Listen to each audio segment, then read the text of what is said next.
Madeline Brooks was brewing coffee in her sunlit kitchen, just like she did every morning. Even though it had been 2 years since she retired from her job as an elementary school teacher, she still clung to her early morning routine. Her days began with structure always had. Which city are you watching from? Drop it in the comments. And hey, make sure you watch till the end. Something's going to happen that you won't see coming. As she looked out the window at her garden bed, she made a mental note to water the flowers later. A red cardinal perched delicately on the birdhouse, catching her attention. She smiled softly. Good morning, Grandma. Madeline turned toward the burst of excitement behind her. Standing there, arms wide open and clad in wrinkled pajamas, was her 4-year-old grandson, Lucas. His light brown hair was a tangled mess from sleep, but his big blue eyes sparkled with curiosity and wonder. Good morning, little astronaut. Which planets are on your mission today? She asked, sweeping him up into a warm hug. Mars, and the moon, and Saturn. Yeah, Saturn, the one with the rings. Lucas clapped his hands joyfully as Madeline set him into his high chair. She began whipping up pancakes, keeping a fond eye on him as she moved about the kitchen. She looked after Lucas 3 days a week while her daughter, Emily, worked early shifts at the hospital. Emily was a pediatric nurse and poured her heart into her work. The soft sound of footsteps descending the stairs signaled Emily's arrival. Dressed in her nurse's scrubs, her blonde hair pulled back in a practical ponytail, she entered the kitchen with a grateful smile.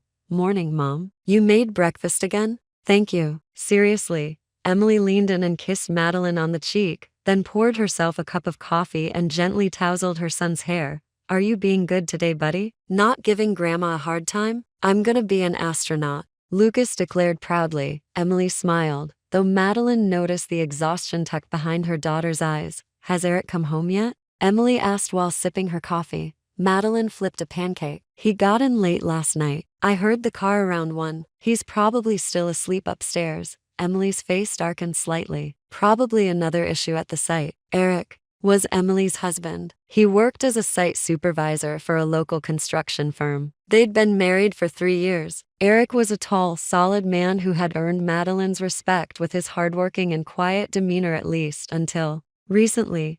It can't be easy, Madeline offered gently, trying to ease her daughter's unease. Construction projects don't always stick to the plan. He's got a lot on his shoulders. I know, but lately, Emily glanced at Lucas and stopped mid-sentence. We'll talk later. Madeline nodded and plated up a stack of warm pancakes for Lucas. She drizzled maple syrup over the top and slid the plate in front of him with a smile, pretending not to notice the silent tension lingering in the room. Something had shifted lately between Emily and Eric. Madeline could feel it. Still, she chose to stay calm, especially for her grandson's sake. I'll drop Lucas off at daycare today, Madeline said, changing the subject. I'll pick him up at 3, so you can focus at work. That would be a huge help, Emily replied, managing a tired but appreciative smile. Will I see Lily today? Lucas asked, his syrupy face lighting up. Madeline gently wiped around his mouth. I'm sure you will. Lily's your friend, isn't she? Lily was one of Lucas's classmates at Bright Oak Daycare, a center just outside the suburban neighborhood of Oak Ridge. The kids had bonded quickly. Lily's mom, Rebecca, was a fixture at school functions and PTA meetings. Madeline had chatted with her a few times. Rebecca always looked perfectly polished, hair and makeup flawless, wardrobe always in place. But lately, something had changed. Rebecca no longer made eye contact. No more smiles, just icy distance. Eric, breakfast is ready.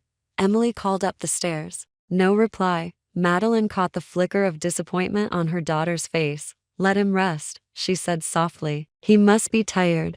But inside, something else was brewing. A small seed of discontent had started to form. She had thought of Eric as a son. Lately, that trust felt fragile. After breakfast, Madeline loaded Lucas into her car and drove him to Bright Oak Daycare. The center had a reputation for excellence, a sprawling play area, brightly lit classrooms, and warm, experienced staff. It had seemed like the perfect place when they enrolled Lucas. At the front entrance, parents bustled in and out with their little ones. Madeline spotted Rebecca near the doorway, crouched beside Lily and whispering something into her ear. As Madeline approached, Rebecca visibly stiffened, gave the briefest nod, and turned away without a word. "Good morning, Mrs. Brooks." "Lucas, you're as energetic as ever today," smiled Carol Jennings, one of the lead teachers and a favorite among the kids. "Good morning, Carol. Thank you for always taking care of him," Madeline replied warmly. Lucas gave a quick bye-bye, Grandma, and bolted off toward the play area.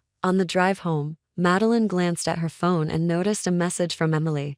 "Mom, I need to talk to you tonight." "It's about Eric." A heavy sigh escaped Madeline's lips. So there was trouble after all. Quietly, she whispered a small prayer for peace, for her daughter, and most of all, for her grandson's smile to remain untouched. At 3:00 p.m., Madeline pulled into the daycare parking lot. Something immediately fell off. Carol was standing near the door, not with her usual bright expression, but with furrowed brows and worry in her eyes. "Mrs. Brooks, I was just about to call you," she said, her voice low. "Lucas isn't feeling well." Madeline's heart sank. Madeline quickly followed Carol to the classroom. Lucas was curled up on a small couch in the corner, his face pale, his posture slumped, completely unlike his usual energetic self. "What's wrong, sweetheart?" Madeline asked gently, kneeling beside him. Lucas lifted his head just a little and mumbled weakly, "My tummy hurts." He started complaining about stomach pain after lunch, Carol explained, kneeling nearby. "He's been lying down since. No fever, but he's definitely not his usual self." Madeline placed her hand on Lucas's forehead. "No temperature." Still, something felt off. "Thank you, Carol. I'll take him home and keep an eye on him." Lucas barely spoke on the drive home. He slumped in the back seat, staring out the window. Once they arrived, Madeline settled him on the couch with a light blanket, gently stroking his hair. She tried calling Emily, but only managed to leave a voicemail. "The hospital must have been swamped. You'll feel better soon, baby," she whispered, brushing his bangs from his forehead. But the worry in her chest tightened. Lucas wasn't the kind of child to fake being sick. Something was wrong. That evening, Emily arrived home. Lucas had perked up slightly, still no appetite, but he was able to sip some warm soup. "I wonder what he ate," Emily said, clearly concerned. "Maybe something different at daycare?" Madeline shook her head. Carol said they had the usual lunch and snacks. Nothing out of the ordinary. "I think he'll bounce back by tomorrow." And he did. The next morning, Lucas was back to his usual bouncy self. Emily and Madeline both breathed a sigh of relief, chalking it up to a mild stomach bug. But a few days later, it happened again. Madeline was prepping dinner when Lucas ran into the kitchen, tears in his eyes. "Grandma, my tummy, it hurts." This time, it was worse. He cried and curled up on the floor, clutching his stomach. By the time Emily got home, Madeline was already helping Lucas into the car. They rushed to the pediatrician, who examined Lucas and gave a vague diagnosis. It could be mild gastroenteritis, the doctor said. At his age, their stomachs are sensitive. Keep his diet bland, easily digestible foods and monitor his symptoms. Emily and Madeline followed the instructions carefully. They were extra cautious with meals, tracked everything he ate, and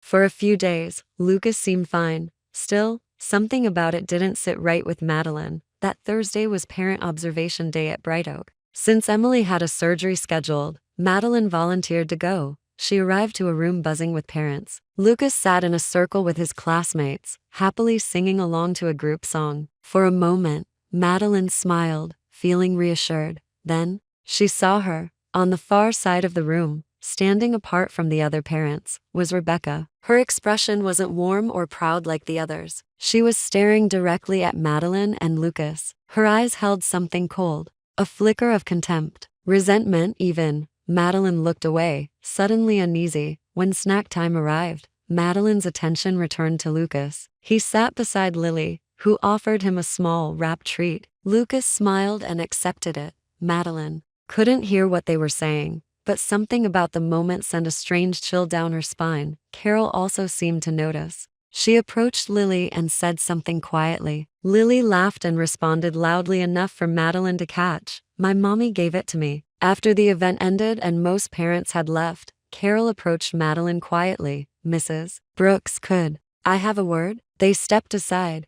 "I've noticed Lily often gives Lucas something during snack time," Carol said carefully. "I believe it's from home. Technically, our policy prohibits sharing food, especially homemade or outside snacks. We have to consider allergy risks." Madeline raised an eyebrow. She was giving him something again today? Carol nodded. Yes, it's not a huge issue yet, but I also wanted to mention, have you noticed Mrs. Rutherford's behavior lately? You mean Rebecca? Madeline asked. Yes, she's been distant, cold even. You're not imagining it. I've noticed it too. Should I be worried? Madeline asked, her concern rising. Carol hesitated, then said, it's probably nothing, but just be a little cautious. That night, Emily came home late. Her face said it all. She was emotionally drained. Once Lucas was asleep, she sat with Madeline in the living room, her eyes puffy and red. Mom, she whispered, her voice cracking. I think Eric might be having an affair. Madeline froze. What? Why do you think that? He's been acting so strange, always saying he's working late, but he ignores my calls or takes forever to reply. And last week, I saw messages from another woman on his phone. They weren't friendly. Mom, it was intimate. Madeline reached out and gripped her daughter's hand. Have you confronted him? Emily shook her head. I'm scared. I want to believe it's nothing, but I have to think about Lucas now. I have to protect him. Madeline felt the ground shift beneath her. She had trusted Eric, believed in him, but things were unraveling fast. Later that night, Madeline heard Eric's car pull in. He came home quietly. Emily had locked herself in the bedroom. Madeline was finishing a cup of tea when she heard something else. Lucas crying. She ran to his room. My tummy. It hurts so bad. He whimpered, tears streaming down his face. He was curled into a tight ball, clearly in agony. Emily and Eric rushed into the room as well. Panic set in. Within minutes, they were on the way to the emergency room. The emergency room. Doctors ran tests and confirmed it was another gastrointestinal episode, but Lucas needed to be kept under observation this time. As Madeline sat in the dim hospital waiting room, she couldn't shake a growing sense of dread. Rachel's cold stares, Lily sharing snacks, Carol's warnings. It all swirled in her head. A week passed. Lucas gradually got better and returned to his cheerful self, but Madeline's unease didn't fade. Something wasn't right. Meanwhile, things between Emily and Eric remained tense. Eric denied any wrongdoing, claiming his late nights were due to a looming deadline. Emily pretended to believe him, but her eyes still carried doubt. Then one afternoon, while Madeline was watering the roses in her backyard, her phone rang. Bright Oak Daycare. Her stomach dropped. Hello, this is Madeline Brooks, she answered. Mrs. Brooks. Carol's voice came through, tight with urgency. Lucas had a sudden seizure during nap time. Please come quickly. Madeline's heart stopped. A seizure? Is he okay? Did you call an ambulance? Yes, it just arrived. We haven't called Emily yet. We thought you should know first. I'm on my way. Madeline dropped her gardening tools, sprinted into the house, grabbed her car keys and wallet, and was out the door in seconds. As she drove, she called Emily. Mom? What's wrong? Emily's voice was filled with concern. Daycare just called, Madeline said, trying to steady her voice. Lucas had a seizure. An ambulance is there. I'm on my way now. There was a moment of silence on the other end. Then Emily whispered, What? I'm coming now. Please stay with him, Mom. Madeline's hands tightened around the steering wheel. Her heart raced. She barely noticed the road, driven only by one thought, Lucas. She reached the daycare in record time. Normally a 15-minute drive, she made it in 10. The sight of the ambulance parked outside made her chest tighten even more. Several staff members were gathered near the entrance, their faces etched with worry. Madeline ran inside just as paramedics were wheeling Lucas out on a stretcher. His small frame was still, an oxygen mask strapped over his mouth. His skin looked pale. Lucas? She cried, hurrying to his side. It's okay, sweetheart. Grandma's here. A paramedic looked up. Are you his grandmother? He's stable, but we're taking him in for further tests. You can ride along if you'd like. Madeline nodded quickly, her hand grasping Lucas's cold fingers. Just then, Carol approached, her eyes teary. Mrs. Brooks, I'm so sorry. Her voice trembled. It happened so fast during nap time. She then handed Madeline a USB flash drive. This is the security footage from today. Please look at it. I think something's wrong. Madeline stared at the USB in shock but tucked it into her pocket. For now, her grandson was the only priority. In the ambulance, she held Lucas's hand tightly, whispering, It's okay, baby. Grandma's here. I've got you. The siren blared as they sped toward the city hospital. Upon arrival, Lucas was rushed into the pediatric emergency department. Madeline waited, her hands shaking, silently praying. She called Emily. Again, we're at the hospital. They're treating him now.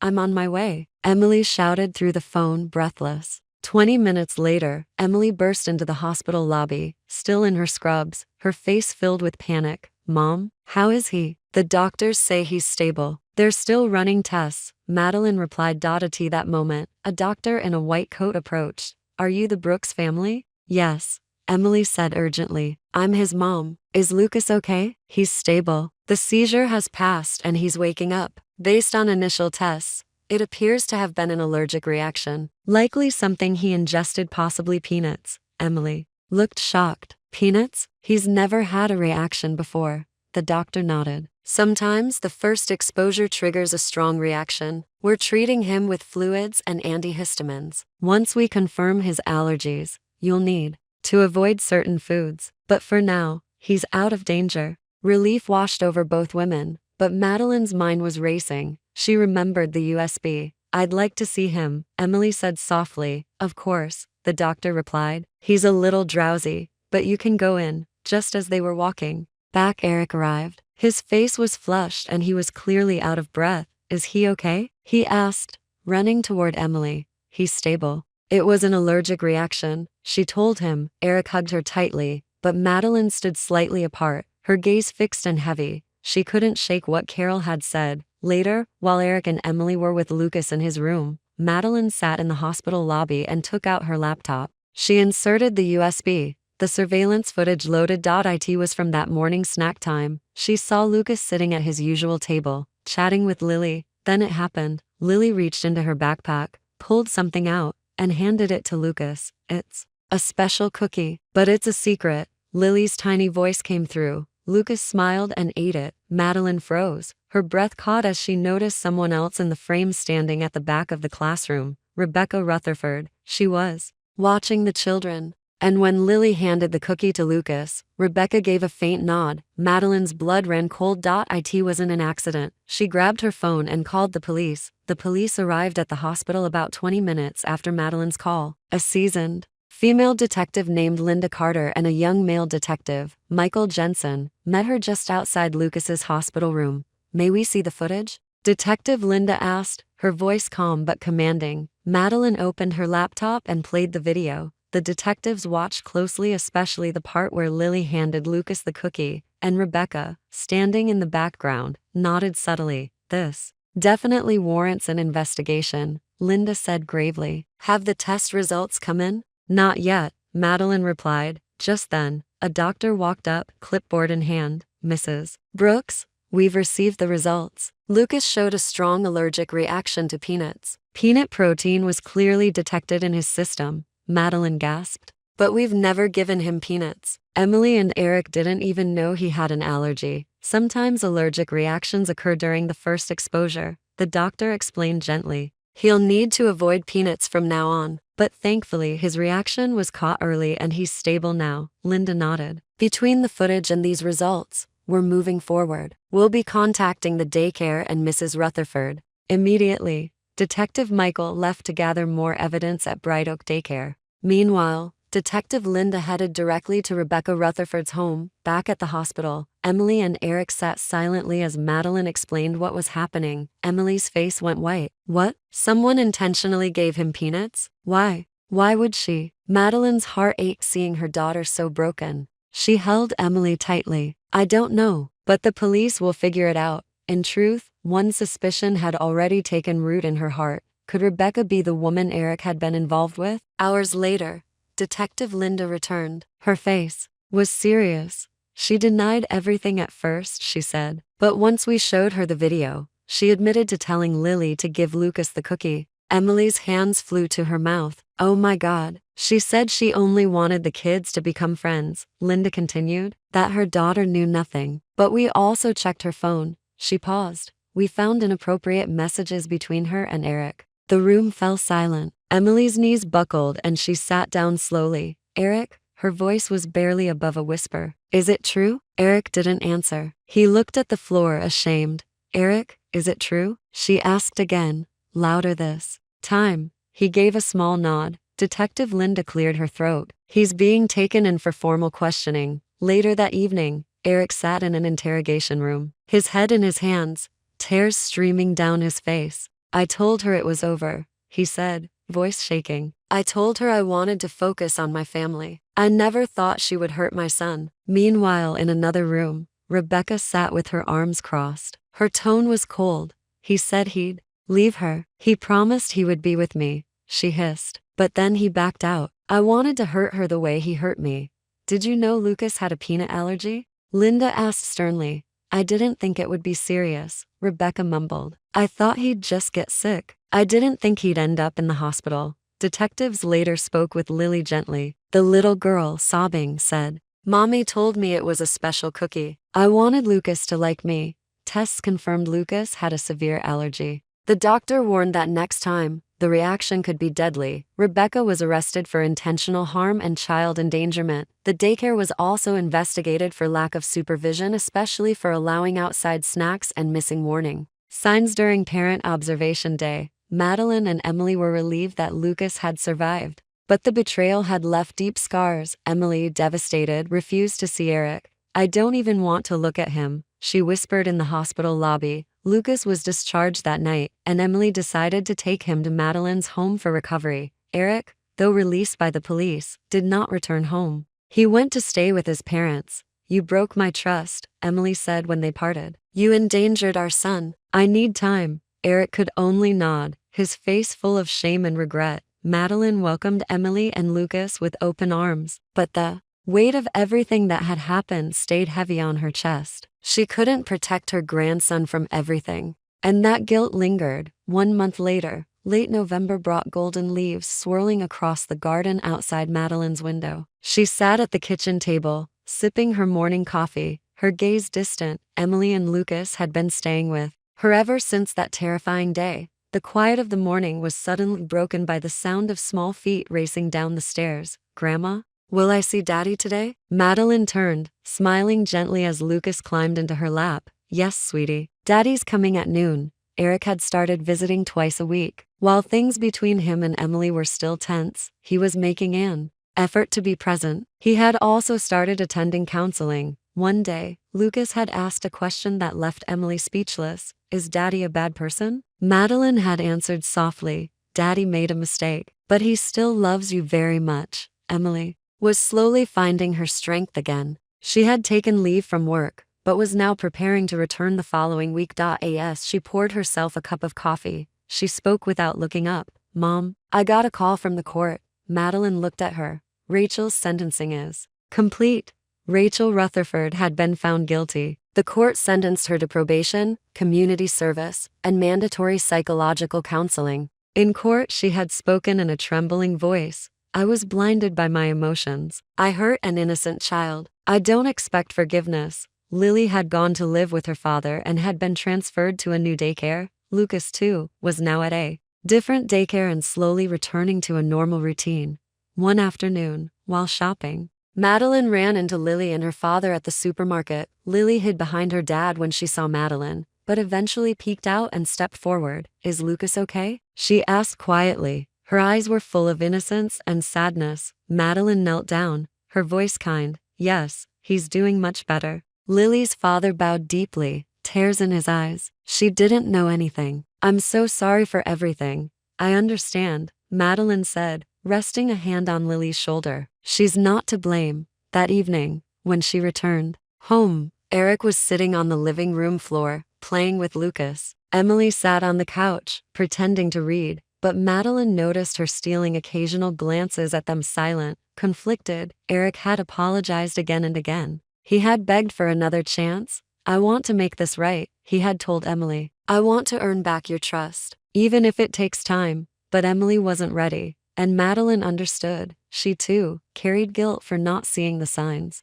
earlier, for letting her guard down. One morning, as Lucas sat on her lap, he asked, Grandma, is it okay to forgive Lily's mom? Madeline paused. Why do you ask, sweetheart? Because Lily's still my friend, and I don't think she's bad. That simple, innocent sentence stayed with Madeline for days. Then, a week later, A letter arrived. It was from Rachel. Even if I never deserved to be forgiven, I wanted to apologize. From the bottom of my heart, I will carry this guilt for the rest of my life. Madeline read it slowly. Her hands trembled. Forgiveness wasn't easy, but it was necessary. That Sunday, she took Lucas to the park. The sun was soft, the breeze gentle. Ducks gathered near the edge of the lake as Lucas threw crumbs from a paper bag. On a nearby bench sat Lily and her father. The two children made eye contact from a distance. They didn't say anything, but exchanged shy smiles. That was enough. For now, Madeline sat back watching them. She thought to herself, blood doesn't make a family. Love, care, and protection do. And sometimes, even after betrayal, forgiveness is what brings the healing. Lucas laughed as a duck waddled closer. Madeline smiled. There was a long road ahead, but they were walking it together. And for the first time in a long time, she felt hope.